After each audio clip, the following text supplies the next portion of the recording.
Blog Talk Radio. People of the States United, welcome to the show, The Constitution Explained. Forget about Limbo and Beck. It's time to turn them off and tune in right here. Make yourself comfortable for the next 2 hours and be ready to be re-affiliated with the founding of our great union. This is the show you all have been waiting for. This is a show where you'll cast aside your indoctrination into the system of lies and relearn the construct of the Union of States as established and ratified in the year of 1789. I am your host, known only as Harry. I strive to assist the people of the states in recognizing the true heritage of liberty and freedom which the establishers of the Union of Individual States had in plan for their future generations. That heritage was not only misunderstood from the initiation of the contract between states, but it was also reconstructed into the monster which we endure today. The people have the power to cage that monster. However, extremely few recognize and utilize those powers. We will be maintaining strict rules of conduct when we are on the air and ask that all callers do the same. This is an educational show, and we desire that children are able to listen to the discussion here without fear of being offended with foul or hateful language. So please feel free to send a chat message or call into the show. We would love to hear from you. Well, hello, everybody. Welcome to the show. Do you think I'll ever get it straight on the show page? I put 12.5 on this show. Probably everywhere I posted it, I put 12.5. Why 12.5? Why not 12.12? Why not 12.12? Do I have to reach through here this microphone and slap you? I started that conversation to say, do you think I'll ever do things right? Well, yes, you will. But we're finding a new medium here, and we're trying to, we're trying to exploit it. Well, what I'm saying is I finally got the link square on the Facebook page to where if people click on it, they come to tonight's show. I don't do an event anymore. Just post it and make it an announcement. Boom. Now, I don't know if it's because it's set as an announcement. I tried to edit that tonight to change it to the 12, so at least if somebody looked at it now, if they've been looking at it all this week, they were confused. But I couldn't edit it, but I did write on it that I didn't do this right, what's going on right now. Yeah, so, but anyways, I finally figured that out, and what do? I go ahead and put the wrong date. That's just frustrating. Well, it's been a while since you had a date since you're married. Now, what does that even mean? You got the wrong date. Why would I even think to even get a date with the most perfect wife I have? Now, why would I even think that? Because you do have the perfect wife. Yeah, okay. I can see now. I'm looking at your post.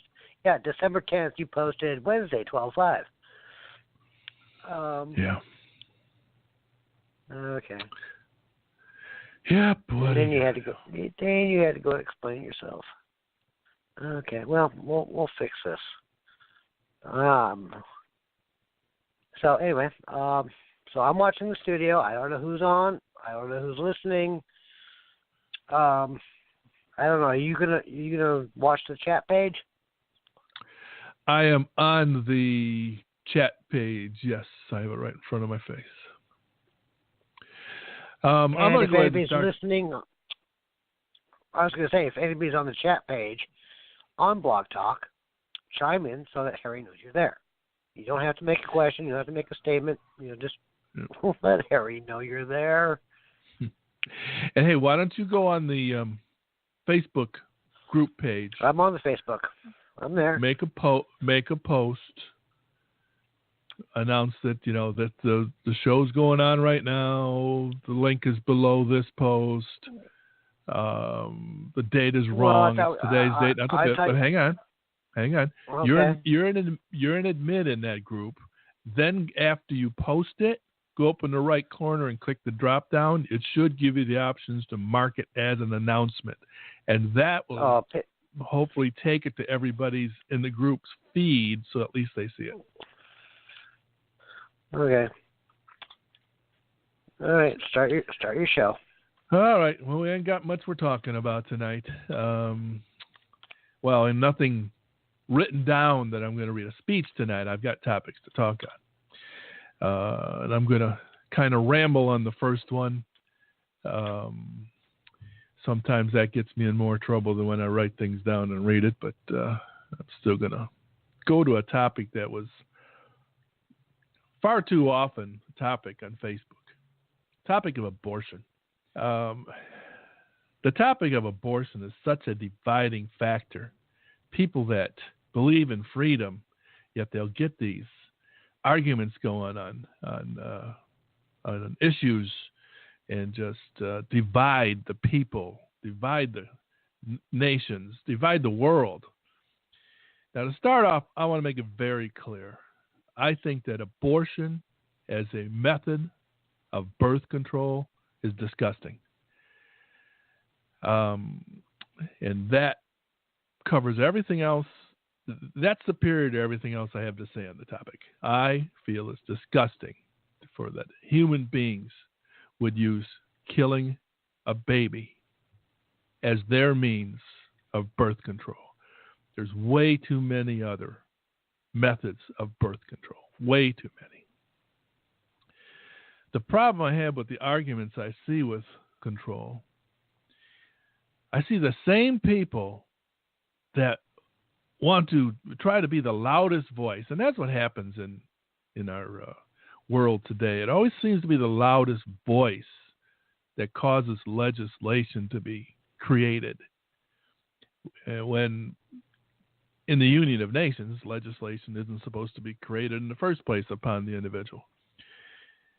But all I see is a bunch of people that have try to have the loudest voice on the topic of abortion, unwilling to scream just as loud about the wars that we're engaged in and the killing that's taking place, including children in other lands, in our name.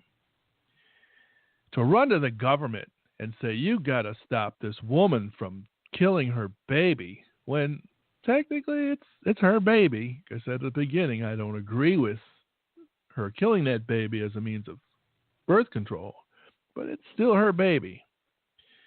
To run to the government and insist on trying to be the loudest voice to create legislation and to run to the Congress in assembly to have them make a one-size-fits-all piece of legislation and to completely turn your back on the fact that in your name, like it or not, when our military goes into another nation and invades it and destroys the infrastructures, they destroy the economies, and they kill, they murder the people. People haven't attacked us first, and retribution is in order. It's murder. I actually had somebody on a Facebook page in the last couple of days comment back to me that it's not murder, Harry. It's war. We're killing people that didn't come here and do anything to us. It's been proven. We've invaded countries that haven't done anything to us. It's been proven. But people will turn their backs on it so quickly because we're taught that it's for the country, it's for our safety, and we have to honor the military. Well, I can't honor anybody that invades another country. You can't run to Congress and say, you've got to stop this woman from killing her baby because we're a Christian nation and we must not kill babies. And not run with the same voice to Congress and say, get out of those countries. We do not belong there. We sit back while they take our children, our wealth, and we go into another nation and their children, and destroy their wealth. To me, that's just how can you even... How can abortion be the priority? Now, let's go stick on abortion and forget the war for a little bit. Our Republican form of government insists that you don't want abortion in your town, then you, the supermajority of the people in that town, pass legislation in your town saying you can't live here if you believe in abortion. You can't live here if you've had an abortion. You can't stay here if you get an abortion. If your town won't allow that, then go start your own. That's Republican form of government. Go find one that did. Only when the communities, the towns, through their legislation in their states, through supermajority of the communities, does the power to regulate abortion now become a matter of the state legislature. Supermajority means at least 75%. When the legislatures of the states, a supermajority goes to the Congress assembled and says, we want abortion banned across all of the states, then and only then does the U.S. Congress have any power through an amendment, amended through Article 5 procedure, do they now have the lawful power to say yes or no to abortion. The biggest problem arises is when we decide, when is a baby a human being?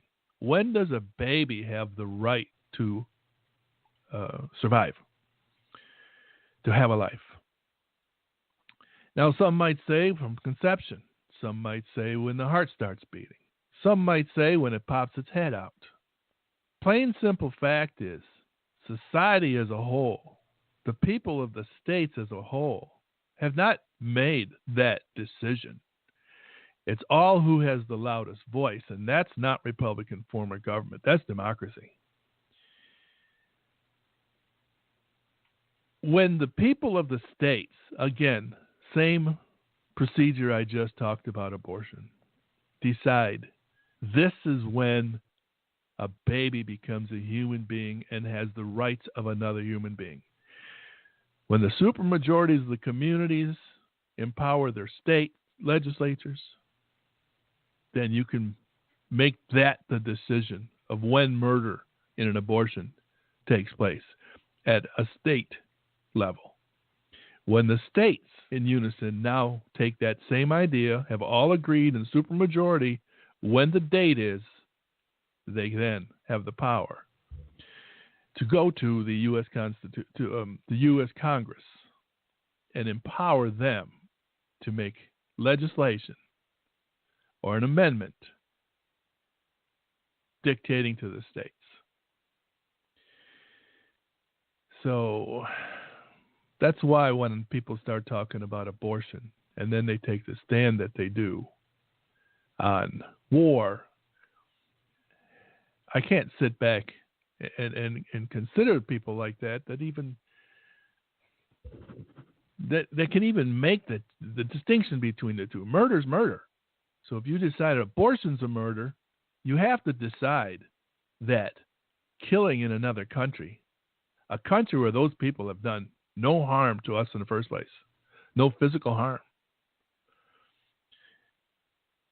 it's just as immoral to be allowing your country, your union of countries, your union of states, to take your children, to take your wealth, and go into another nation.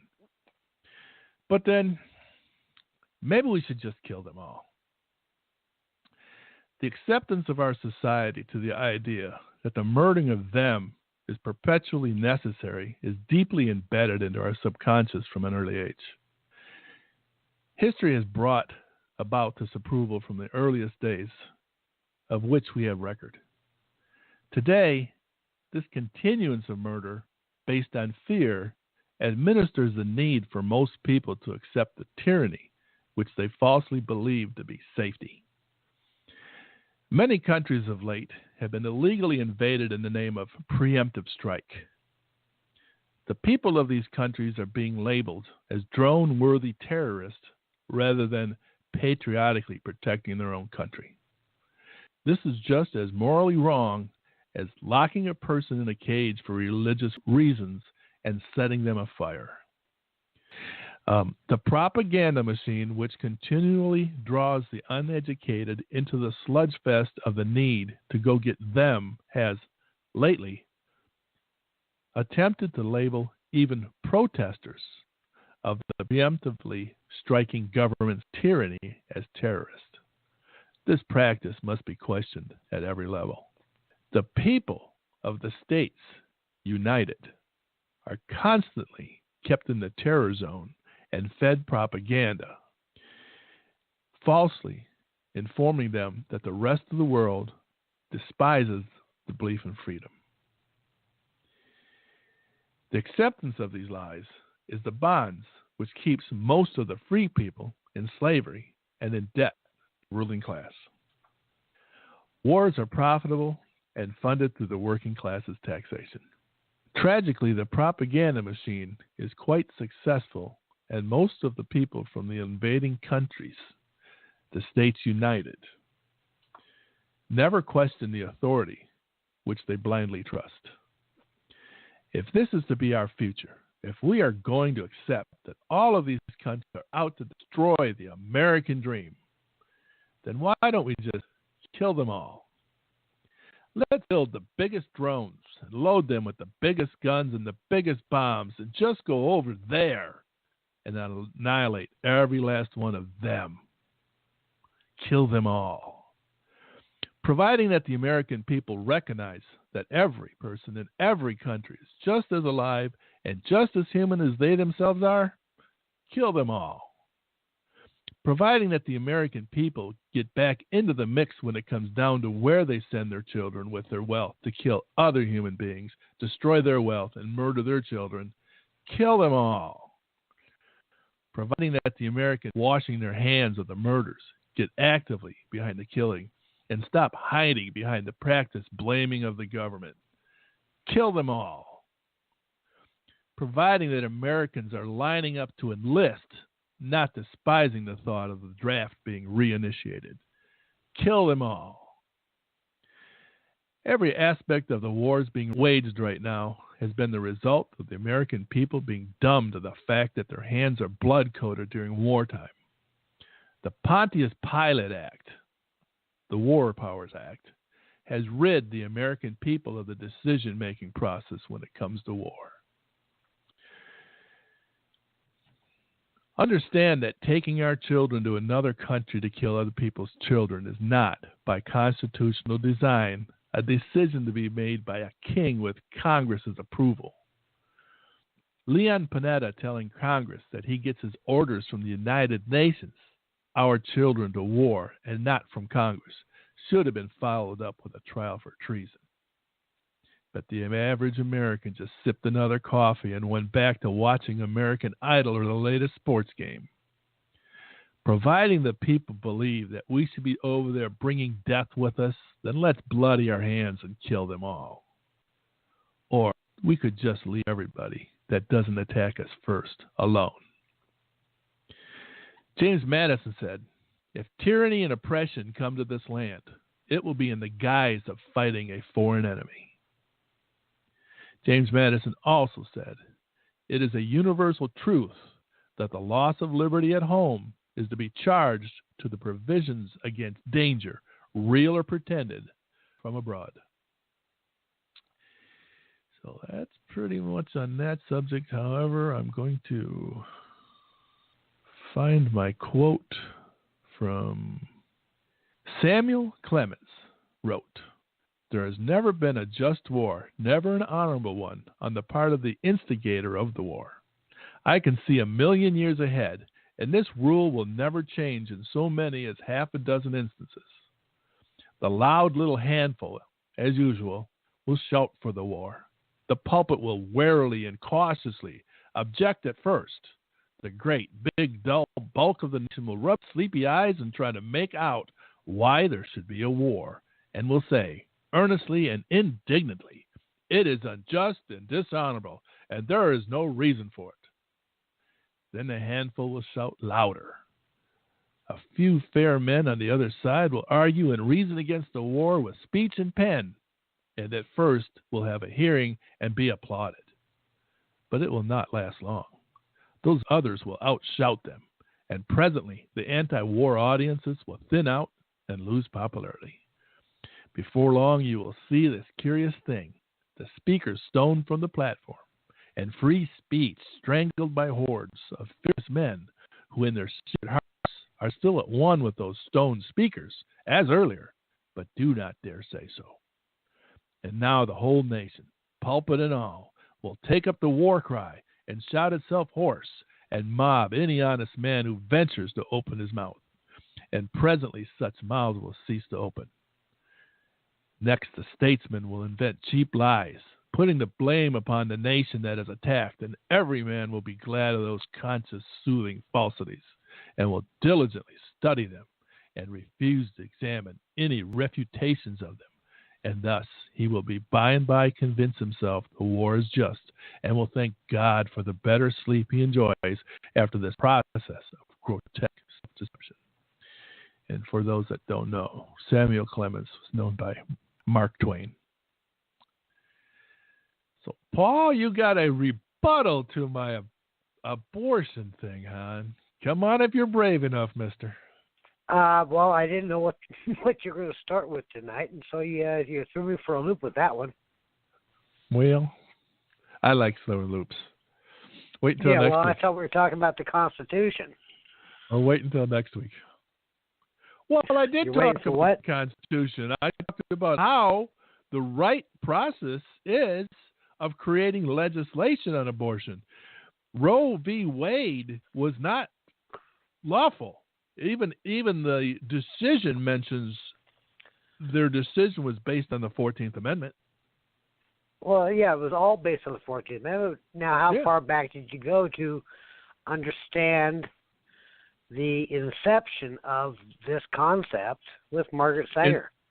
Inception. Now, is that inception as in now the idea was human, or? No, it was no. I'm trying to be funny. The inception to not contraception. Go ahead. No, but all right. Have you researched Margaret Sanger? I haven't gone that deep into it. My whole comment is about how people are not using the Constitution as it's supposed to be utilized by the people to create legislation against their neighbor. That was my whole thing was. And it went from there to also the fact that you can't scream no abortion, but let's go kill those people. It's okay. So you try to make an equivalence. Yeah. Of, let's kill innocent babies versus killing other people's innocent babies. Yes. Through war. Okay. Yes. It's not. You can't be moral and agree to one and not to the other. All right. Well, because you use the word abortion. That was a touchy subject right there, right off the bat. Well, I think I made that clear at the beginning.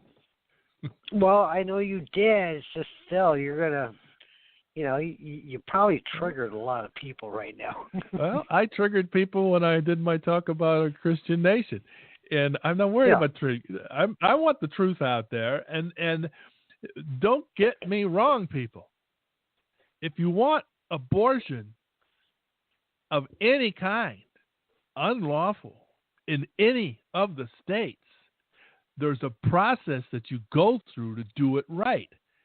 Do the process. Right, hold on. Get it done. I see it. Yeah, as I say, do the process. I don't know if I can go on the back end to find this caller though, since I'm on my phone. Oh, okay. I'll have to answer. I'll answer it. I'll answer it, Paul. I'll answer it. You still there? I'll answer it. Yeah. All right. So, Harry's off air, going on the backside to check out who the caller is calling in. In the meantime, we're going to talk about this. I mean, it's a touchy subject. This wouldn't have not been brought about, Roe v. Wade, the 14th Amendment, guys, and all this other stuff, if Margaret Sanger hadn't instituted the form of eugenics back in 1929. and started Planned Parenthood. Okay, now I know the listeners heard what you said, but if that was directed at me, start over. That's just a listener that called in. If you have, okay. No. It's just that I think in today's society, people have not done their research. What? Go ahead. Paul, since I walked away from that and I didn't hear it, and a lot of this is just going to get edited out. That's just a listener that called in. Start from scratch, right from when I went off air.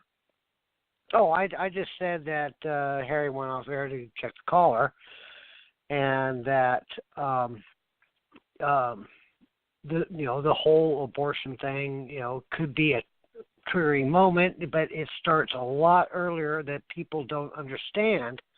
It's not something that we have, as a right, as a privilege, or anything else. It's a decision that people have to make. But it started not, since Roe v. Wade. It was decided by Roe v. Wade that a woman has a choice to her body, but at the same time, that this concept started back in 1929 when Margaret Sanger, born in 1879, so she was 50 years old, started the birth control clinics, and which became Planned Parenthood, and they were doing eugenics. They were doing, let's make sure that the fitness of the babies are, for American prosperity, are still viable, and let's get rid of the rest. It was something also that I hate to say it, but Hitler even looked at. This is where you get this Aryan race idea. It's like, well, shoot, if the United States can do it, we can make sure our babies are, blonde, blue-eyed, and all this. It was to create the ultimate race, and I think people today, just because of Roe v. Wade is legal under the 14th Amendment, people don't understand the history of it. Just like a lot of other things, not just the abortion issue, but the tax issue, the monetary system issue, so many issues that have their originations back in 1868 when they passed the 14th Amendment, where they gave and granted rights to everyone just because they were in the United States of America. And it just, part of the root cause, but then once a root starts growing, then all these little branches and tendrils come off, in different directions, and this is the quagmire we're in right now. Yeah. So, and I say one of those seeds was planted by Washington and Hamilton when they created that unconstitutional tax, and they went and invaded Pennsylvania. And from the very beginning, the people did not understand that Constitution, as far as there was a government that really didn't have any power to govern. They didn't understand it. Washington said, hey, militia, come on, I'm going to go invade Pennsylvania. All the while, are you talking about the Whiskey Rebellion? Tax. Yeah, the whiskey tax. That wasn't a rebellion. The people were not rebelling against the state legislature, and then the state legislature asked for help. The farmers were burning houses and tar and feathering the tax collectors, which Washington placed in the states. And they had no power to create that tax. It was a sin tax. It was on the production and on the stills. It was not on commerce in between states. They didn't have that power, but Hamilton and Washington managed to convince the Congress to create the tax, and then Washington put tax collectors in the states. And then when they rebelled against him, basically, he called out the militia. 13,000 militia aided him in that invasion. If the people understood that contract in the first place, those 13,000 people would have secured the free state of Pennsylvania by lining its borders and telling Washington go back where he belonged. Now let's actually do a little education here. Go ahead. when Washington called up the militia, there was no U.S. military. Correct. At the time. When he the called militia was the the military to be in waiting. The militia was the military in waiting. No.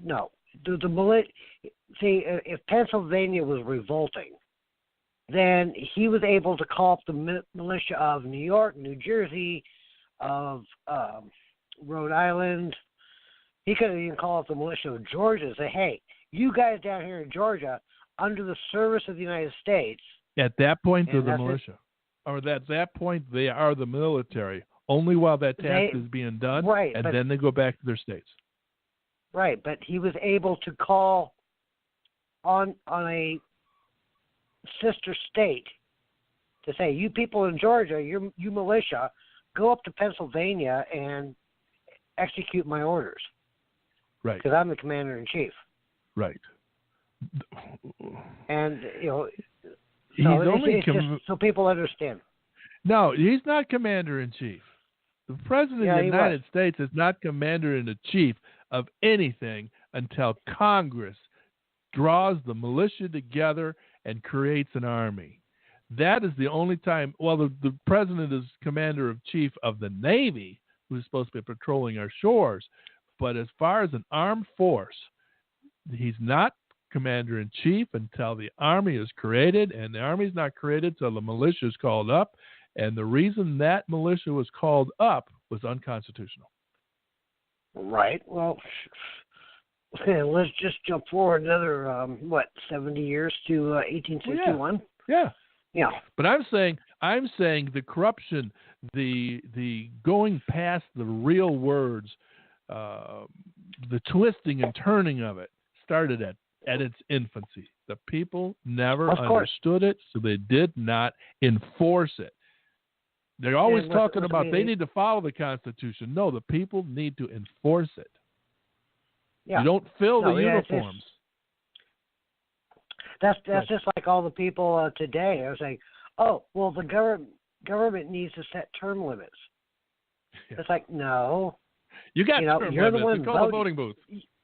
Yeah. And if you don't like the term limit of your representative, then enforce your own state constitution and write a provision in there that says, people representing this state can only serve for 2 terms. Right. It's like, take the initiative, do it on yourself. When people say our government, our this, our that, it's like, no, it's not ours, because if it is yours, you would be enforcing it. Yep.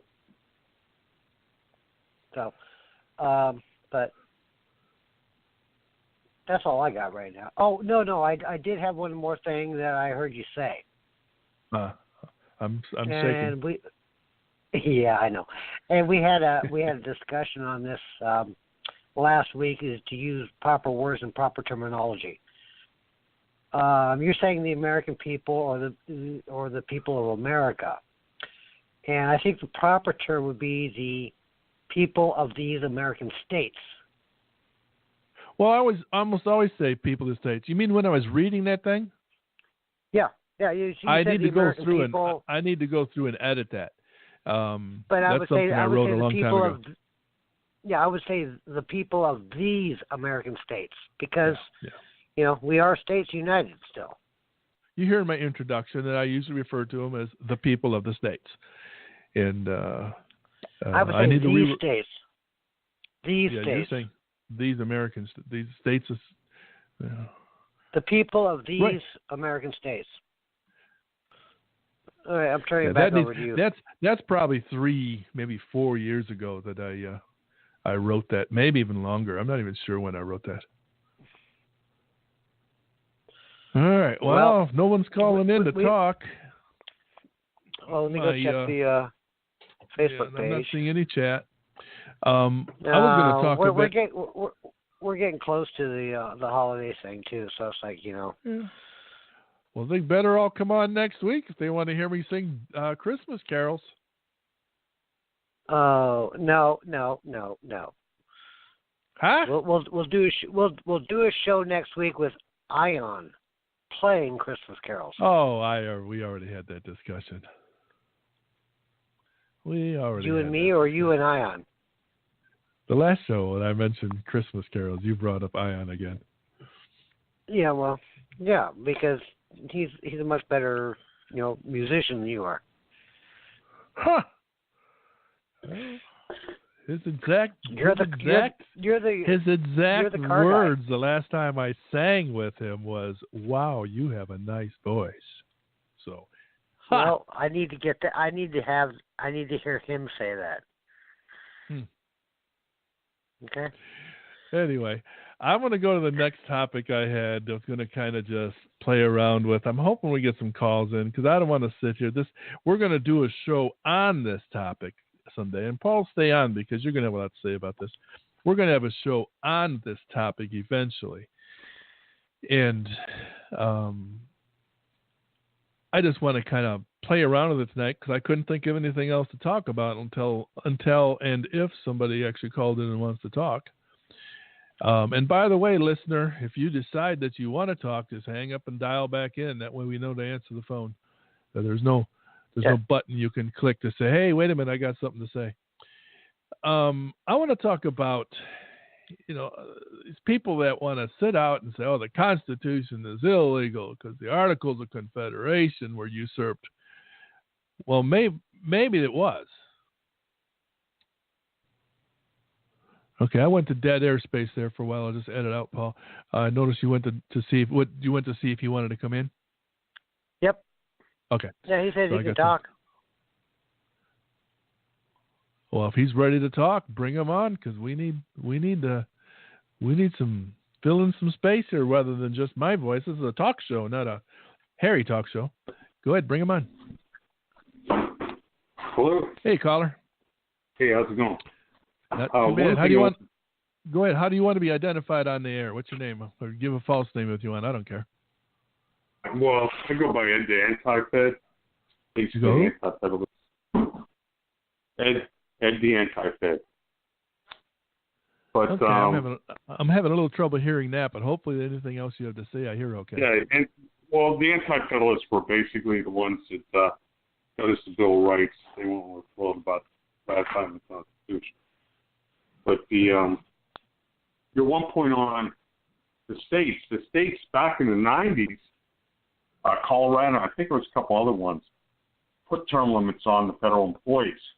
Supreme Court says you can't do that. The federal employees the state has no right to limit the terms.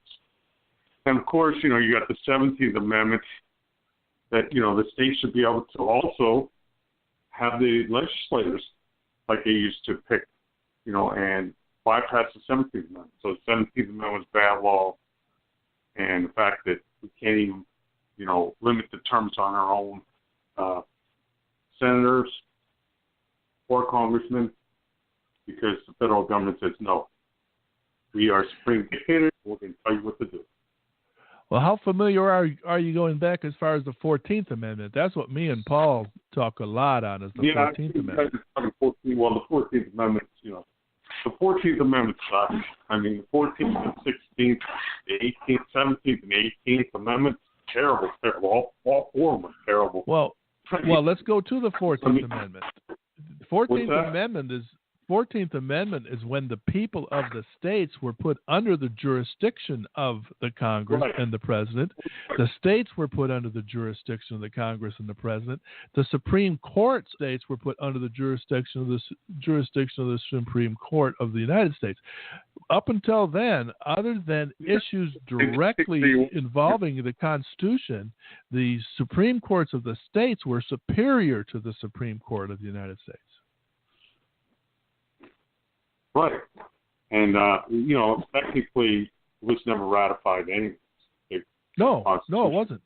Do you know about the Reconstruction Act of March 2nd, 1867? It's more of a do, that's all. But do you know about the Reconstruction Act that the Radical Republicans pushed through? The Reconstruction Act and the 14th Amendment are the same.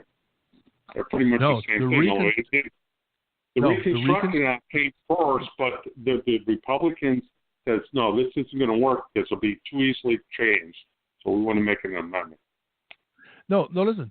The Reconstruction Act was passed by the radical Republicans of the 39th Congress on March 2nd, 1867, a year before the 14th Amendment. That Reconstruction Act gave the military the power to go into 10 states and remove their legislature, and now under military law they ratified the 14th Amendment. Then, of course, the 14th Amendment reconstructed the structure of the Congress. Right. And like people, it wasn't used at all really until, the 1890s or early 1900s. I mean, the rulings kind of stayed the same for the first 20 or 30 years. They implemented it slowly, or they would have had the people of the states on their door with their muskets. They implemented it slowly. They didn't just boom, everything changed. They would never get away with it. That's why the answer was because we need Paul, hold on. Hey, caller, go ahead and repeat what you just said. That's why I go by the anti-fed, because we need to return to anti-federalism, which is states' rights first. Oh, we're all for that. Yeah, I know that. I can't tell by listening. I was just saying, I mentioned at one point, you mentioned the states can try to limit the terms on their congressmen and senators. They did that, but the Supreme Court says, no, you can't. Right. And under the 14th Amendment is how they were able to say that. Are you familiar with AmericasRemedy.com? The 14th Amendment's bullshit, you know what I mean? But that's what everybody brainwashed into. Yeah. It's not law of the land. Right. It's the not 14th, law of the 16th, 17th, 18th Amendment, they're all terrible. Yeah. All terrible. But it's only the uniform wearers, the badge wearers, the enforcement of them by those people that keeps us under that rule. If the people woke up to it and started getting these badge wearers to stop breaking down doors, the people are in charge. They just don't know it. Yeah, that's exactly right. They just don't, it doesn't affect their lives, so they don't really worry about that much. Although, are you familiar with AmericasRemedy.com with John Ainsworth? America's Remedy? No. Where's he out of? Check that website. He's out of North Carolina. Check out that website. I work a lot with 10th Amendment Center, Chris Ann Hall, those kind of things. Okay. Yeah, we're not big I don't fans mind of your Chris work Ann with Hall. 10th Amendment Center. Yeah, we're not a big fan of hers.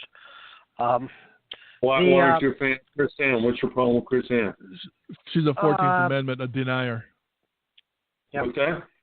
She's a 14th Amendment denier. 14th Amendment denier? She don't think the 14th Amendment's... No, she denies that it's unlawful. That it's unlawful? Right. The 14th Amendment is unlawful. It's not law of the land. It was not ratified. Yeah, well, and she probably says that about the 16th Amendment, too. And that technically... everything past the 14th is null and void. Right. I understand what you guys are saying. I don't really see her that much. She's more trying to get basic education out there, but, the amendment isn't that bad. I mean, she's definitely on our side more than anything else. I mean, she might say, the 14th Amendment, technically it wasn't really, it was ratified by the military more than anything else, by war. Yes. The people weren't going to accept. The Constitution was ratified by the people. They actually elected people to go to the ratification and, pass it that way. It was ratified by the states. It was ratified by the states, but the people of the states is what I'm saying. It was ratified by the people of the states. The 14th Amendment was never ratified by the people, by the states. It was just ratified by whoever was in power at the time in the North. Yeah. Mm-hmm. They said, this is the way we're fine, this is the way we're passing. And, they did have some of the states were behind it, some of the power was behind it, but to say she's a 14th Amendment denier, I don't really think she's that. I think she just accepts the fact that the 14th Amendment's being implemented pretty heavy in our country. Well, we actually have somewhere a video of Chris Ann Hall and John Ainsworth, who I mentioned from America's Remedy, sitting at a table talking, and she basically denied everything he said as far as the 14th Amendment being unlawful. Paul knows more about that situation than me. Well, yeah, she might was think about that too. I mean, people, that's a lot of stuff that goes in there. And, when I see her, and, I've heard her speak many times, and probably about 5 times anyways, but she's basically, pretty much into education more so than, the 14th Amendments. Oh, I don't dislike her 100%. We just don't like the fact that she can't get on board with the 14th Amendment. She has such a great audience, and what we talk about with the 14th Amendment is the truth. Well, there's so much to get on. I mean, you got to get on with, repealing the 16th Amendment. I think she's on board with getting rid of most of D.C. You know what I mean? And, yeah. Because D.C. it's a district of creeps. That's all you got there is a bunch of creeps, and 90% of it needs shut down immediately. The Drug Enforcement Administration, the NRC, all of it. They need shut down. And we go back to this. I don't know if you ever read the book. It's a really good book. It's A Less Perfect Union. I don't know that I've heard much from that. I am the world's worst reader. I'm terrible at reading. I catch most of my stuff. In fact, my teachers in school hated me because I would sit there through their lectures and I wouldn't do homework with me because from listening to them in the lectures, I'd always get A's on the test. I'm the worst reader. I pick more stuff up from talking to people like you than I do from reading. Right. Well, A Less Perfect Union just gets into all the different aspects of how, the federal government's out of control and how the states are trying to, get back control, and the states are fighting back. There's a lot of states, it's like marijuana laws, and 37 Marijuana Tax Act, terrible laws. That is the 18th Amendment. But, the 18th Amendment, we go with the 21st Amendment. The states are out there fighting it and taking it back. And that's what the Less Perfect Union gets into. Like Vermont was trying to get rid of nuclear power. Of course, the NRC and the federal government says, no, as a state, you can't have all that. Well, they're the one who put the Price-Anderson Act in the first place. I mean, nuclear power was not about a cheap, easy, clean way like they sold it to produce electricity. It's all about making bombs. That's why Iran wants it. I mean, it has, it's a big lie. Nuclear power is a big lie, and a war on pot is a big lie. I've been for pot power and stopping nuclear power all my life since the 70s. I mean, it's a big battle to overcome. Those two issues right there are big issues. Although nuclear power is on its way out and pot power is on its way in, which is good. And the states did it. It wasn't the federal government, because the federal government loves nuclear power and hates pot. And that's where we've been, fighting for. I've been fighting that for 50 years. Can I jump in real quick? Go for it. Okay. Caller, how did you find this show? I've talked on and off on Blog Talk Radio a long time. My one buddy's supposed to be taking over a constitutional show, the Constitutional Revisionist or something like that. He was okay. But I heard that one. So you found us on Blog Talk. Right. I've talked on Blog Talk for 7-8 years now, different programs. They don't have as much appeal as they used to have. Like 6-7 years ago, it was a lot bigger. All right. Can I? Okay. Are you on Facebook? No, I don't do Facebook, man. That's Rockefeller country. You know what? It was like in the early 70s, 72, Gary Ellen wrote a book called None Dare Call It Conspiracy. And he really pointed out, that the Republicans and the Democrats, right back in, so I've hated Republicans and Democrats since the get-go. I grew up with Johnson, teenagers, Johnson and Nixon. And it's like I was in D.C. impeached Nixon rallies. So basically, Johnson and Nixon, Democrats and Republicans are the same. Gary Ellen, in his book, None Dare Call It Conspiracy, really points that out and points out the money machine and Rockefellers. And, of course, who do you think owns Facebook? But it's ransom. You know what I mean? It's just like, this is what we're up against. It hasn't changed much. And it basically, when you read that stuff, and my life thing has always been trying to get the Republican and Democratic needles out of people's arms. They're so addicted to the Republican and Democratic Party when they're not really. They're just duopolies. Right. Okay, because I was going to say, if you're on Facebook, come join our page, and we can start connecting and doing other stuff. But I can understand your animosity to that, and that's not a big deal. Yeah, I believe me. I work with lots of people. I have since over 50-year period, and I do it my way. Everybody does it their own way and stuff. There's tons of, like I said, so I work a little bit with Chris Anhall. I work with the 10th Amendment Center, when they come to town. Thomas Woods, you ever heard of Thomas Woods? Libertarian. Mm-hmm. He's well, I would like to have a way to send you some of these videos from America's Remedies, or send you the link to them, so you can look at their stuff. American Remedy. I'll look it up myself. Yeah. American Remedy. That sounds pretty good. Yeah. I mean, back in the 80s when there was a big push for the individual sovereign movement and despising the 14th Amendment, and I met with we had him speak in Pittsburgh, but although he's from the Big Sky country, he started PIJA, the Fully Informed Voice Association. Can't remember his name now, but anyways, he came to our town. We had him speak and stuff like that, and PIJA's a lot on the lines of allowing the individual to be the rule, and bring back the Fifth, Sixth, Seventh Amendments in strong form. If you do that, and we get people understanding PIJA, you can pretty much take your state back over again. And that was that movement started back in '86, '87. I remember that movement, and it's still there. PIJA's a pretty good organization. You're familiar with PIJA, aren't you?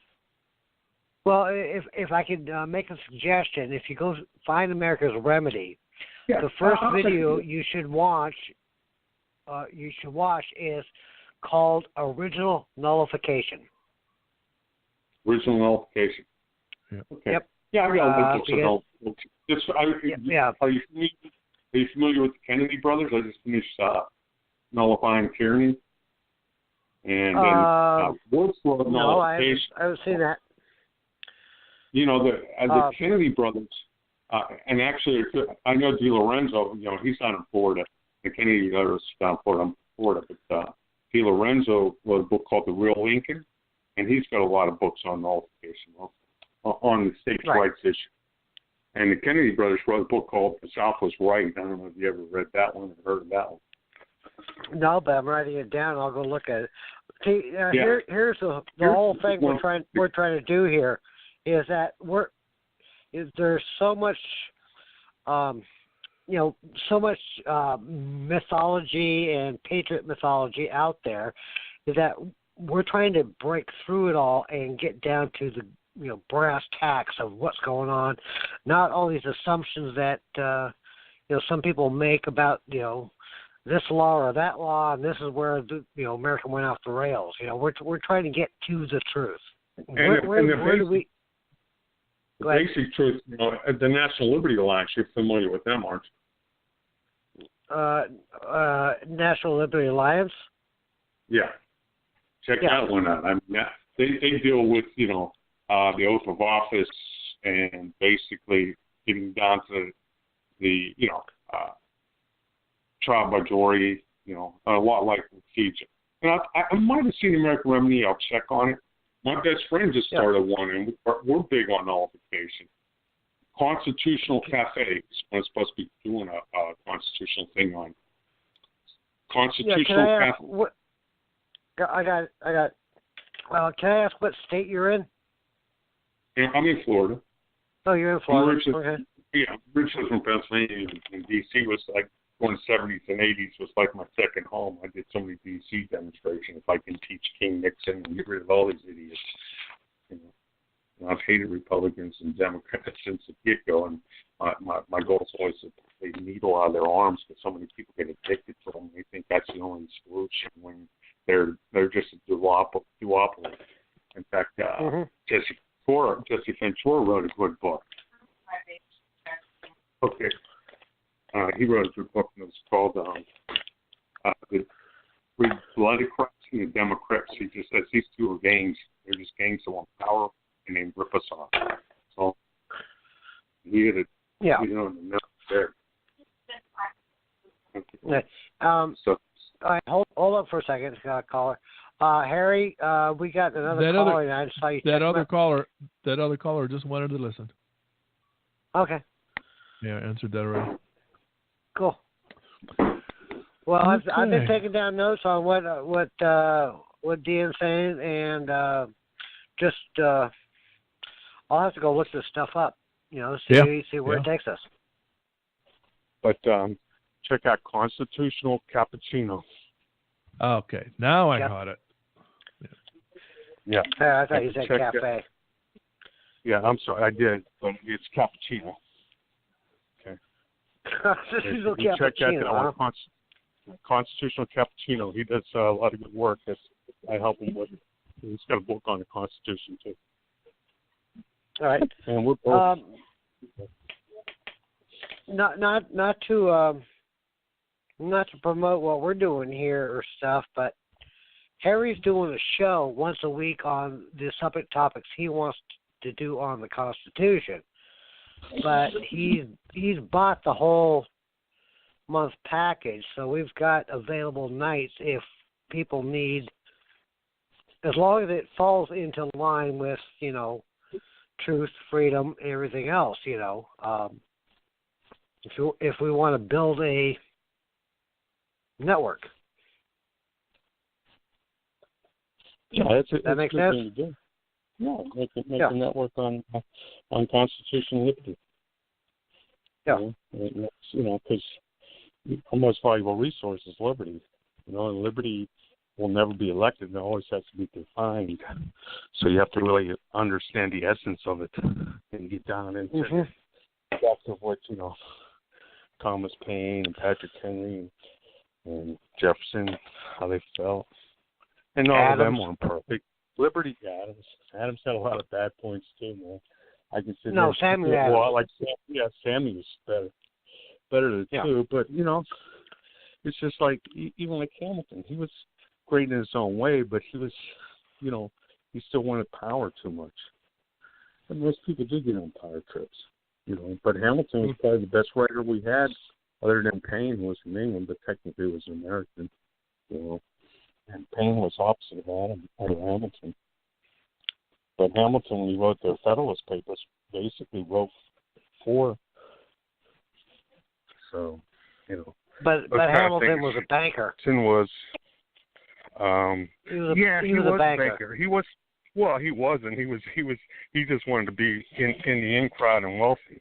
You know, I mean, he was a poor bastard that came to this country, and he actually fought for the American side, and he got Washington. He was Washington's adopted son, basically. And you know, he actually, you know, he didn't want state rights at all. He hated states' rights. He wanted to be like England. You know, he wanted Washington to be king and him to be the head of the Federal Reserve, or the Bank of England or Bank of America. Yeah, there's no doubt about that. But still, he was aristocracy.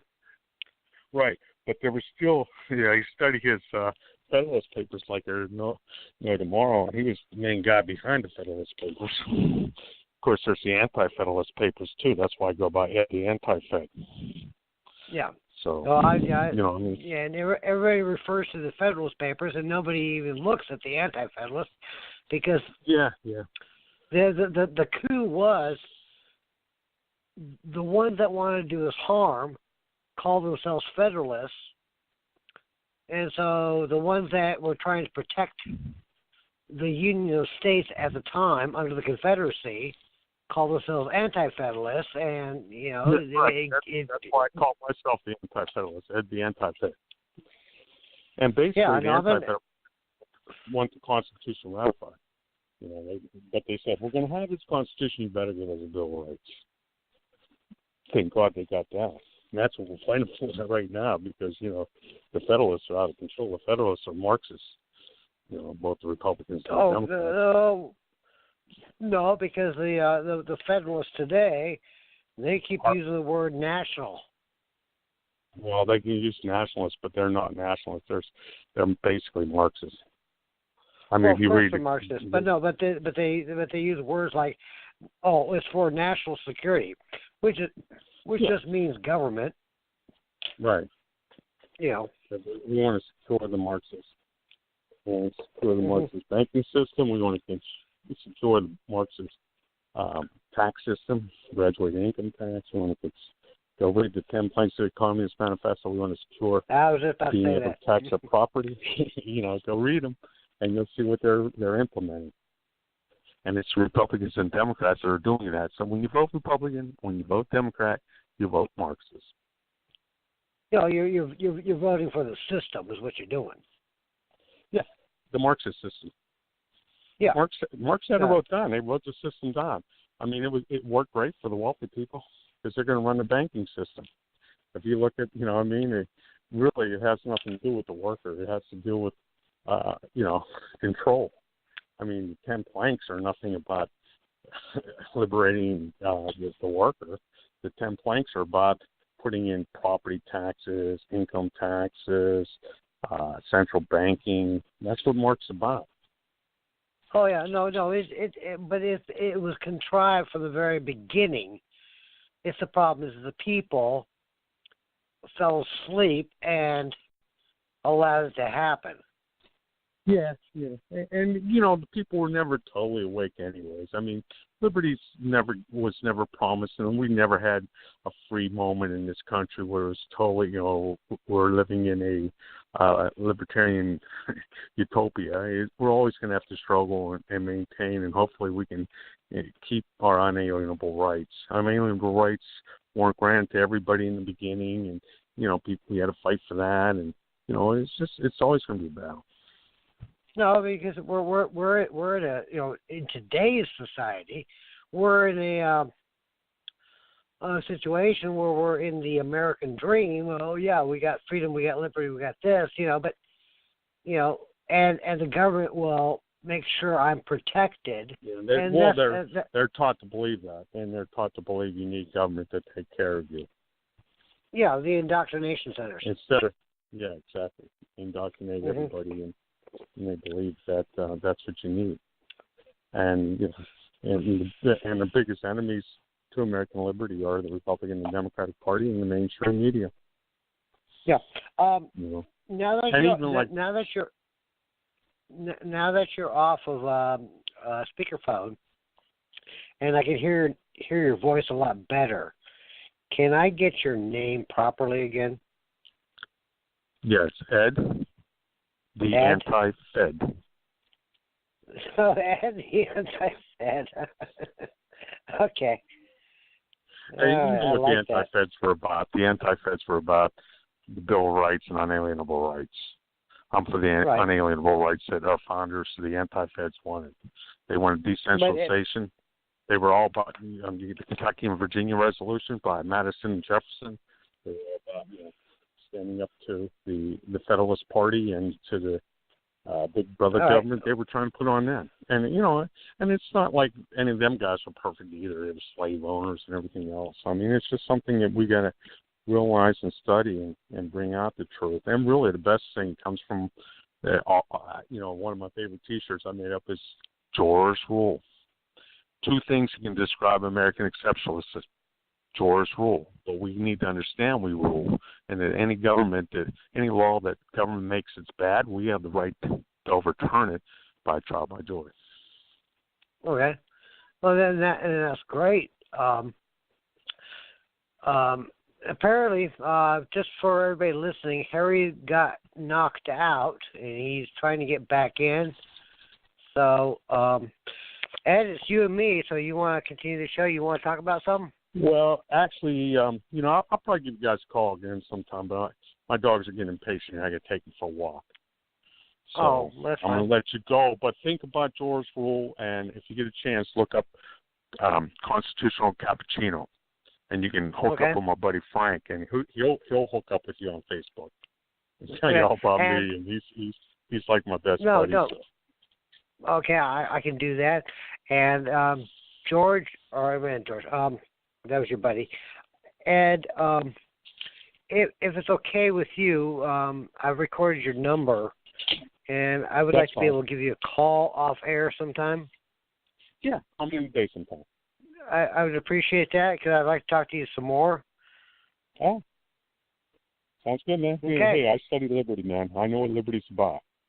I know why people died for it. Yeah, well, I think a lot of us all, try to understand what liberty and what the truth is. I just think that too many people watch too many YouTube videos and getting distorted upon people's presumptions of what they think. They want. Yeah, there's always going to be that going on. Yeah. They're always going to try to deceive and leave with a big lie. That's what Hitler did. You know what I mean? Yeah. And that's what America's doing. A lot of our Democrats and Republicans are doing. They leave with a big lie. And that's why we're getting away from those two parties. Okay, well, you go take your dogs for a walk. You have a good night. If you want to call back in when you're done. All right, later. Thanks. Okay, so Harry's back, calling in a private line. Yeah, and it still shows me on as host, and it won't let me come into the host line. Oh, yeah. Oh, my God. We were talking about freedom, and the NSA hacked you. Yeah, and I even logged out, closed the browser, came back on, and it just would not. And when I came back in, it still showed me there, but there was still nothing going on. Told me I have permission to call him in a future time to discuss stuff. Sure, cool. He sounded like he's been in this for longer than you and me have. Yep. But, just like Mr. Ainsworth said, we're all hacking at the branches, and we're all finding little nuggets here and there, and he's probably got information that we haven't seen, and we might have information he hasn't seen, So this is the coalescing of getting to the definitive truth.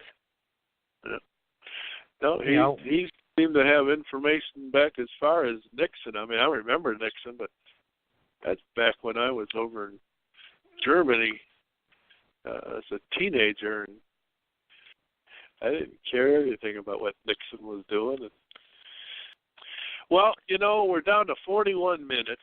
The other topic I was going to go in tonight a little bit was the difference, just kind of touch on the differences between the Articles of Confederation and the Constitution established for the United States. And I don't know if we should, 41 minutes left, we should jump into that or not. No, because actually that drives right into the preamble. Yeah, as I said, I somewhere.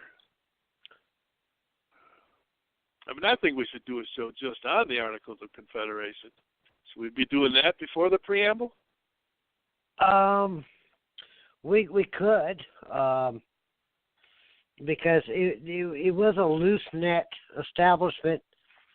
Well, actually, the Articles of Confederation set up what was known as the Union. And the preamble states, for a more perfect union. Right. Well, what I want to cover is article by article the similarities and the differences between the two documents. There really isn't. I mean, it's all right. Now, do you have? I don't know if it's Elliott's or Ferrand's. The side-by-side notes. I've got to delve into some of my old files here. Of the differences and similarities? No, of the side-by-side notes of the Articles of Confederation as written versus the Articles of Confederation that were proposed. So they show the changes of the time. When they say colonies, you see it struck out, and no, it's states. It's this and that, because they were going from colonies to independent free states. So it was the wording, originally written and then amended. There's side-by-side notes. Do you have that? No, I don't. I don't think I can. Well, I'm at the control panel. I guess I can. One of us needs to answer that call. I got it. Hold on. Bye. All right, what are you talking about now? Yeah, what you talking about now? Articles of Confederation. What's that? Articles of Confederation. Oh, the Articles of Confederation. That was the good old days. Back then, what happened was Madison term limited out. They were only allowed 3 1-year terms in a 6-year period. So they did have term limits when we originally founded this country. Yes, they did. But, Madison didn't like that. And he was one of the main orchestrators in laying the Constitution. Unfortunately, Jefferson was in Paris when the Constitution Convention took place. And Patrick Henry smelled a rat for Hamilton, didn't want to go. And so that left Madison under the wings of Washington and Hamilton. And, he kind of got railroaded into it, man. But, that's the way it goes sometimes. And, the earlier parts of, we didn't have much federal government, so it wasn't that bad. Although Adams did try with the Alien Sedition Act, and Hamilton with his whiskey tax, and the Whiskey Rebellion was worse than Shade's Rebellion. But those kind of things. Did you catch me talking about the whiskey tax? The whiskey. No, tax I didn't earlier? get a chance. I was getting my dogs ready and taking them on a walk, so I didn't get a chance. Yeah, the whiskey. That happened from where I'm originally from, Western Pennsylvania. But although not just Western Pennsylvania, but most of Western. I always try to push on people the fact that from the very beginning, the people just don't understand a government that doesn't have the power to actually govern, and so they don't really understand the contract as it was created. And so here come, within the first few years of the initiation of the new document, Hamilton and Washington conspire to create this tax, this sin tax that's based on production and the stills, and it had nothing to do with interstate commerce, so it was unconstitutional. So here the Pennsylvanian farmers said, no, we're not putting up with this. And so they're burning down farms and tar and feathering people. Next thing you know, Washington calls out the militia, and 13,000 people help him invade the state of Pennsylvania, when in fact, if you read the Second Amendment, for the necessity of a free state, those militias should have been protecting the free state of Pennsylvania, not assisting Washington. Right. That was the largest army that Washington ever stood in front of. They said that he marched either through Philadelphia a little bit away, or some people say he went as far as Carlisle, Pennsylvania, which is out by Gettysburg. But then Hamilton took it the rest of the way. They rounded up about 20 people and marched them all the way back in the winter. Hamilton with his army, and they marched them around town in Philadelphia. They convicted 2 of them, and then Washington pardoned those 2. Yeah, and then Jefferson repealed it. The tax. Well, Jefferson. Well, this is way before Jefferson. This is right. So this is before the Adams even took office. And Washington or Jefferson finally reached more years until Jefferson said, enough of this. This is bull, And that's what they also, because of the Alien Sedition Acts by Adams, which is just as bad as the Whiskey Rebellion, which Jefferson was able to get rid of both of them. That's when they wrote the Kentucky and Virginia resolutions. My granddaughter just started college, and last year I got her the book, the playbook, and it just has all his poems and stuff they wrote. And Hamilton, it kind of plays him as a hero, but not that big of a hero. And he had his issues too, man. He ended up getting shot. These guys, they wanted to fight all the time, man. I mean, it wasn't like Hamilton was had a couple different people he challenged the duels, and that's what they did, you know. And he was kind of Washington's right-hand man in the Revolution. Yeah.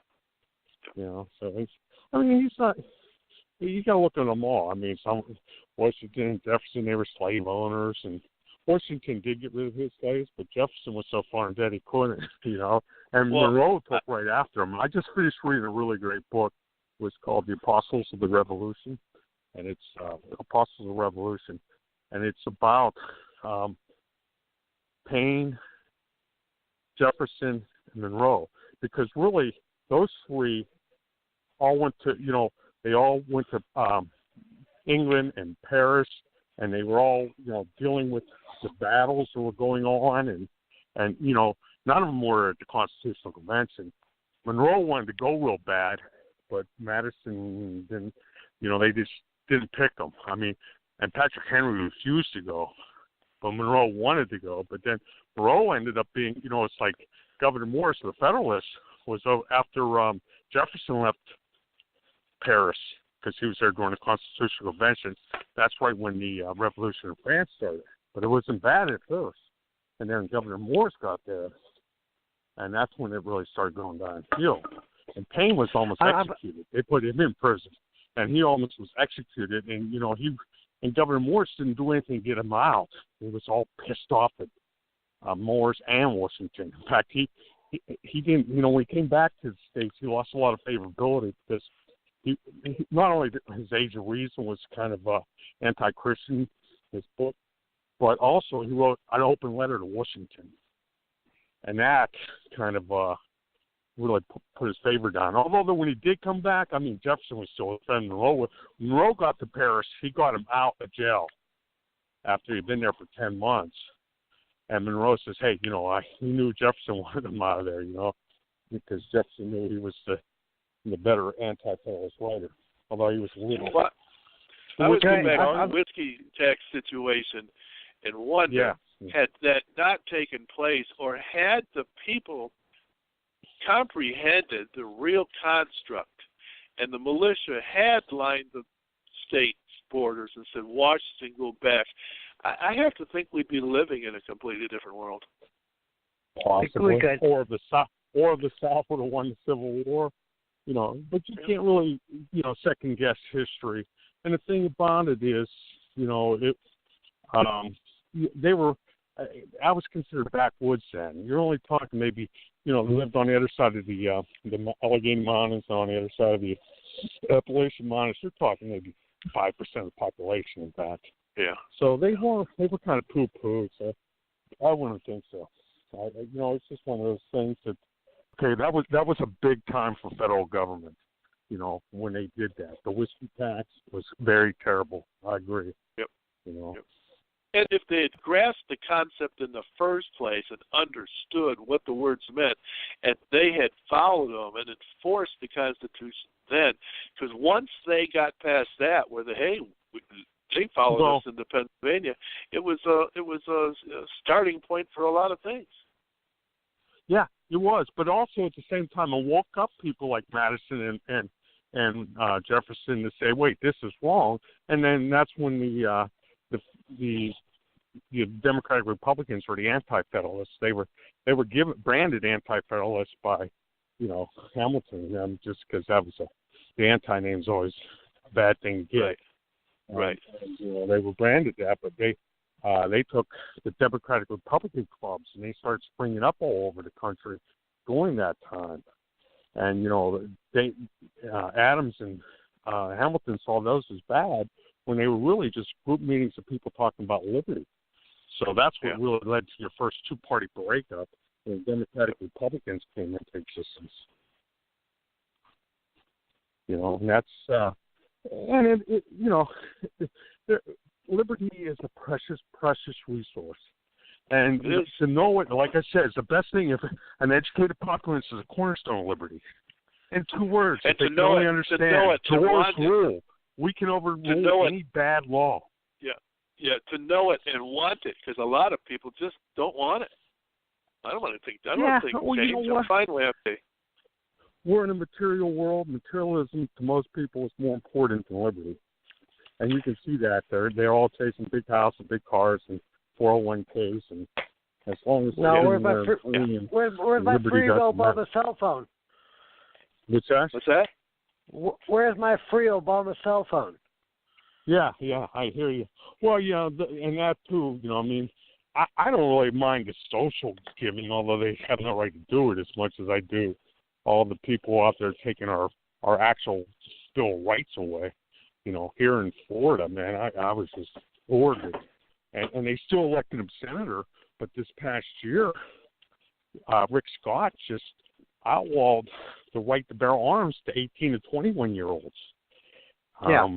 That was the biggest gun grab in American history. And what's he get? He gets rewarded to be senator for that? Is he going to try to take that to the thing? And now they're talking about an amendment to the Constitution here in Florida to get rid of the multiple round guns. The red flag laws. Yeah. Oh, I mean, these laws are pretty crazy that they're coming up with, and they're basically, a law like is unconstitutional. A law is unconstitutional if it goes against the Constitution. And technically, if you subscribe under the 14th Amendment, if you subscribe as a U.S. citizen under the 14th Amendment, you are giving and conceding your rights away for government grants and privileges. So they can make all the laws they want as long as you check that box. Right. And it's maritime law, a lot of them. If you go into the court systems now with these red light cameras and stuff, they have the maritime flag out, and that's the Yeah, well, I'm not going to go into that symbolism and all that stuff. I mean, either you signed a checkbox on some form application to say, yes, I'm a U.S. citizen, boom, you're in. It doesn't matter what the symbolism is. Right, I know what you're saying. I mean, I hear you. Yeah. I mean, there was a big thing about, like I said, the sovereign state, individual sovereign movement started in the 80s, I remember. And there's still a lot of people pushing for that. There's just so many things pushed for it. I kind of like the idea of an educated populace and understand that we can veto bad law through the drawer system, and that nobody has to go to any jail unless a drawer of his own peers put him there.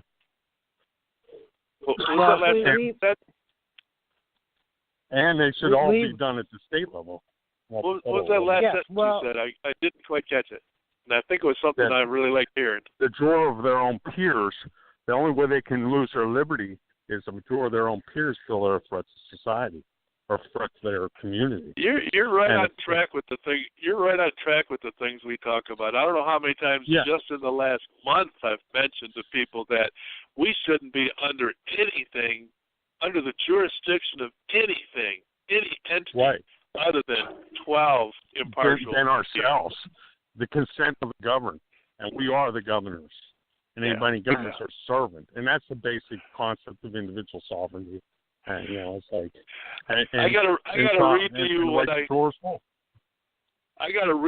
I have at the top of my Facebook. There is no law created, not by the Congress nor by the SCOTUS. All we have is compliance, enforcement, and because the ignorant masses can't comprehend what that means, we are offered conviction by groups of 12. Yes. Yeah. It's pretty much where we're at. Although there are times when the groups of 12 do, it only takes one, and we celebrate that. You probably heard it. Have you ever heard of Campaign for America? That was Ron Paul's group. Yeah. I was a member of that. I was actually a local leader for a while, but I didn't feel they were going in the right direction. Well, all the things, it's hard to get everybody in the right direction. The Libertarian Party, Constitutional Party, Campaign for America, what Chris Ann Hall says, this, that. None of us are perfect. But what is important that we learn trial by jury, that we learn unalienable rights. That's the strength of our Constitution. That's what makes America great. And liberty is what makes us great. It's the most precious resource on the planet. And can I just jump in real quick? Yeah. Good. Harry, Ed is knowledgeable. We have to have him back on. Oh yeah, I was gonna when we're done here in about the show's over about 20 minutes. I was gonna mention to him we would sure like to have him as a regular member of our team, and I have a feeling he can educate you and me both big time over things that we don't know. Well, I sure want to hear him on a clearer channel, and I'm hoping when I play this back. Yeah, I hope when I edit this show. I'm hoping that when I edit this show, I don't have to edit a bunch of his stuff out because it's just hard to hear it. I'm hoping it's clearer on playback than it is on live. And, of course, I'm on my cell phone now because for some reason something here took the fritz while I was, all of a sudden I heard like a dial tone kind of thing, and then I was gone and I couldn't get back on, so I'm on my cell phone. So I'm hoping when I play this back I can hear him more. But Harry, he did mention he's done Blog Talk before. Oh yeah, lots. Well, that's what I mean. I'd love to see him. Not as just as a caller. I mean, and I'll call you guys again. I mean, it's not that. Okay. But here's the thing: I get a friend that's really into it, and we work together, and I've educated him a lot for the years, and he's really probably smarter than me about things now. And his name's Frank, and he's with Constitutional Cappuccino. Look that up. Okay. Hook with him. Yep. I talk to him every day, like you guys are. You know how you two are. That's how we are. So you hook up with him, and he can come on and spot the same thing. And you can listen to some of his things on nullification and stuff. He has actual, Well, we're going to start after the first of the year. We're going to start taking one section of the Constitution at a time and go through it and get people to understand what it really says. That's our main part of our show, but we're going to want to try to stay in touch with you and get in touch with this other guy that you're talking about. Yeah, that's good. And you got my thing here. I get your number. I can send your book, Frank's book. I help him write it. It's on. It's called Patriot Ammo: The Words Behind Our Flag. It's basically break down the Constitution. Okay. So when I edit this show, because I go through and edit it, and that's the other thing I was going to say about you. I got to thank you. You're probably the person that's been on our show and talked the most and gave me the least, actually nothing, that I have to edit out, because this is actually being edited, and I have a lot of family people that want their children to listen to what we have to say. Right. So I also wanted to comment I'm about liberty. I'm not about anything like being nasty, You've got to even love your enemies, as Jesus said, And Jesus was the basic backbone of, most of our founders. So, his philosophy touched everybody. And the thing is that people don't understand what the word liberty means. They don't. Yeah, they don't. That's the key word. Right. A lot of people believe that liberty. A lot of people believe that we're more liberated and more free because we can go to the polls and create a law to control our neighbor. Yeah, that's not true. But, that's what they want you to think, And that's why we have to have an educated populace, because our founders hated democracy, they called it mob, and that's what we're up against, Yep. Oh, absolutely. But, it's, we're on the same page. Well, I'm going to have to get going here. It's great talking to you guys. I mean, we're on the same page. Check out my buddy Frank at Constitutional Cappuccino. And just drop him a line. Said, hey, we talked to Ed the Anti-Fed, and we had a good discussion with him, and we're into the Constitution, too. And he'll get back right with you. All right? All right. Well, we're going to drag you into this deeper all the time, because we're not through with you yet. We got a lot to learn from you. And let me ask you a question. Believe me, my buddy Frank, I take him, I throw him all kinds of books. I've read thousands of books on this stuff. So, I mean, I'm just into it, I like what our founders did. I like painting those guys. Well, none of them are perfect, and none of us are perfect, but it's what it is. No, but I can tell you're passionate because you talk about reading books, so that's passion right there.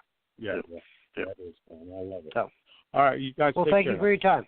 Hey, thanks for calling.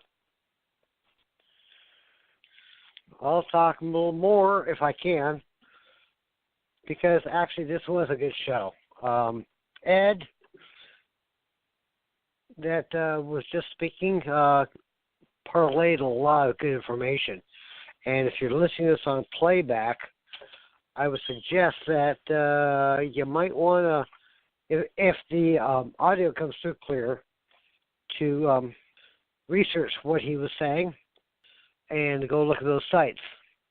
On the first of the year, we're going to be going to start the actual constitutional series.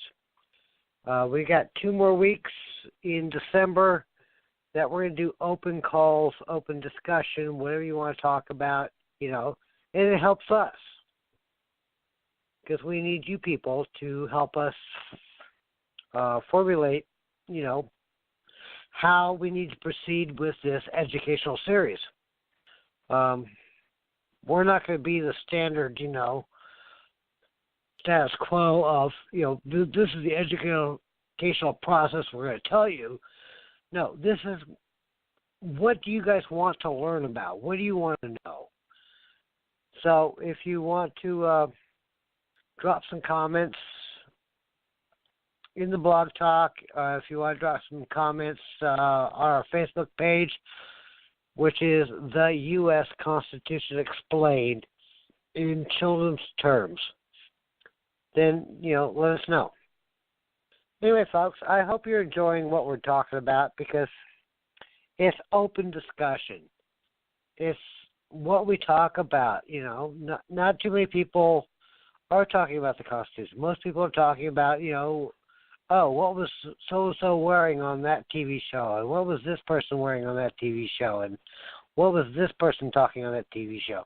I mean, it doesn't matter. If you're more involved with what people are looking like or what they're wearing or what they're talking about is your rights, then you have nothing to talk about. That's my opinion. Harry? Well, we got Ryan called in to help us fill in that last couple of minutes of the show. Okay. Yeah, no, I just wanted to call in and kind of help you fill in this last couple of minutes. I just posted on your Facebook, Harry, that requesting you to, when you go through and edit your show, to take notes on all the references made. Absolutely. Book. And if you could post that, I'd really like to research a lot of that material. I'll get it in the group. Absolutely. Man, that guy is a library. We're not going to leave him alone. Paul got his phone number. We're not going to leave him alone. He was really good caller. Yeah, Ryan, I took down all the things he was saying. The one thing that he kept promoting was this thing called Constitutional Cappuccino. Apparently, it's a guy named Frank that runs it, or runs that page. And so I have to go check it out once we get off here. And then there were some other things.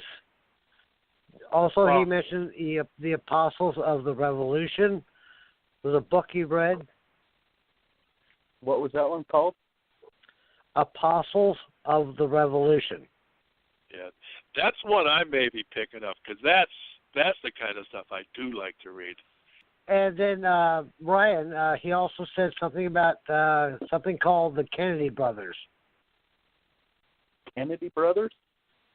Yeah. Is that a book? I'm not sure if it's a book, a website, or what. I think it's a book. Yeah, or a website maybe, yeah.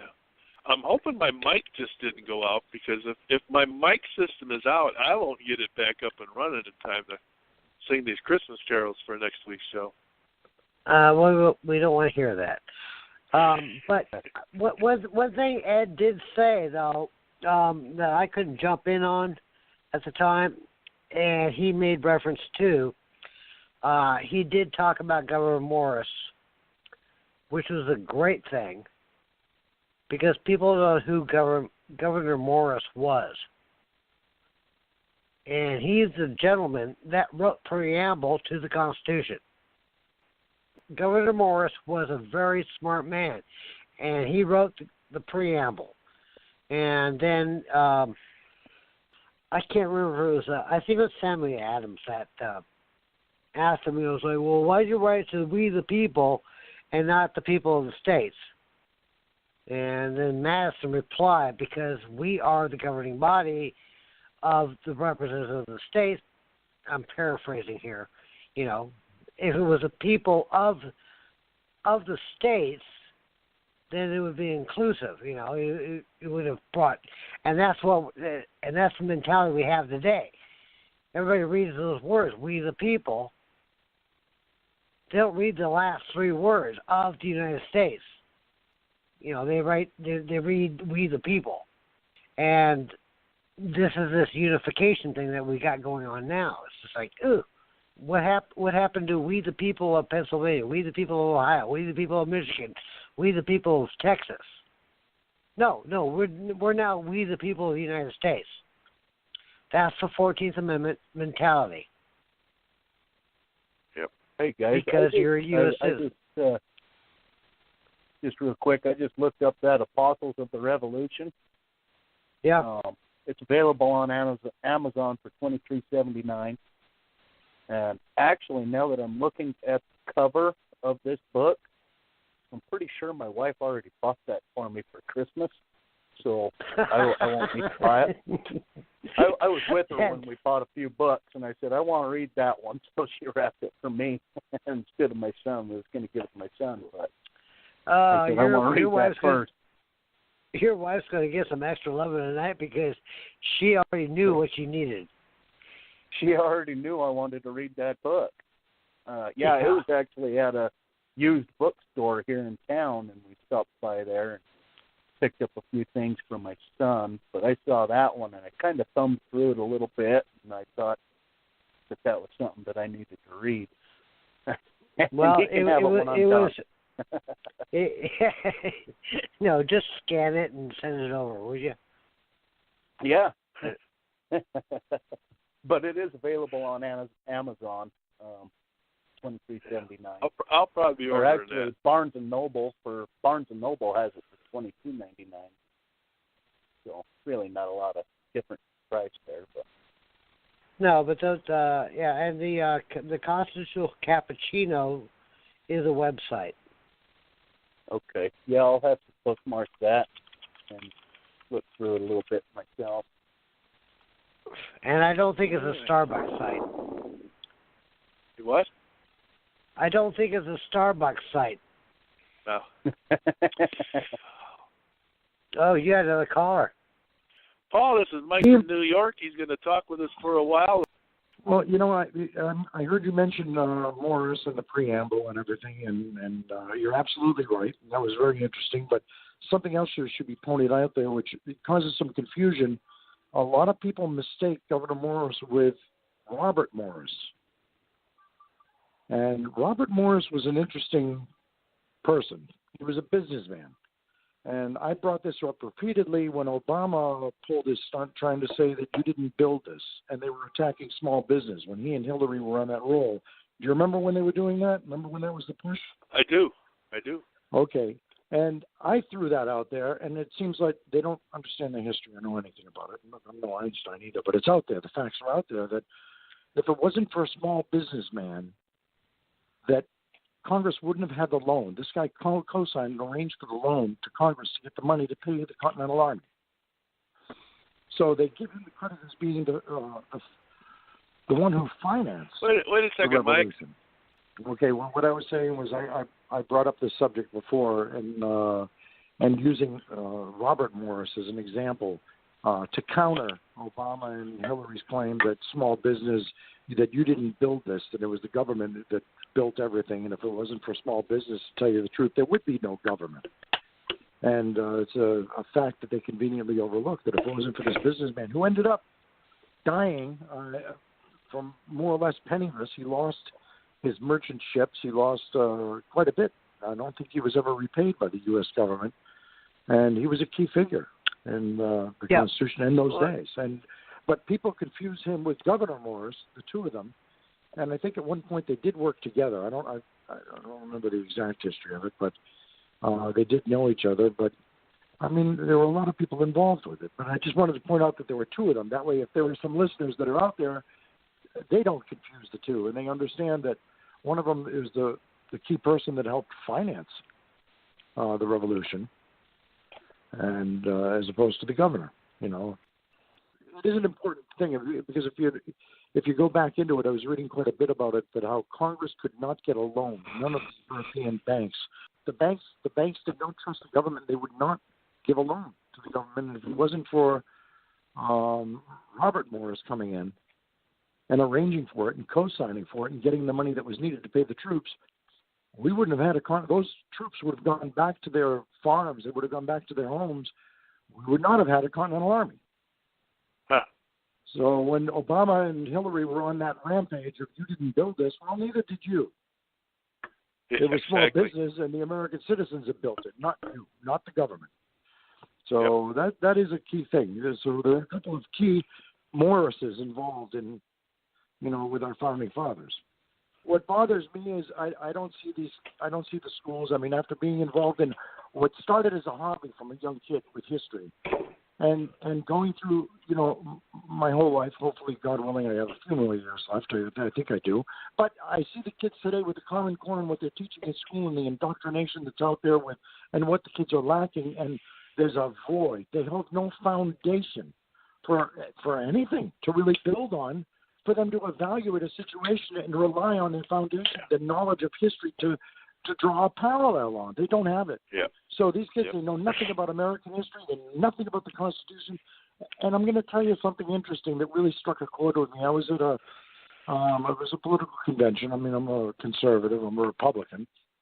And I was sitting there and I'm listening to the man behind me was running for Supreme Court. He was running for office, and he was talking with a friend of his, speaking with somebody, and he said, I never realized how easy, until I ran for office for the bench, I never realized how easy it is to take away people's rights that they have from the Bill of Rights, because they simply don't know that they exist. They know nothing about it. Yep. Because we live in a convoluted system where people think they have rights. Yeah. But since the 14th Amendment, we gave up those rights by signing away our rights by checking a box and saying, yeah, we're U.S. citizens, which is a ward of the state. Well, I'm going to wrap up the show.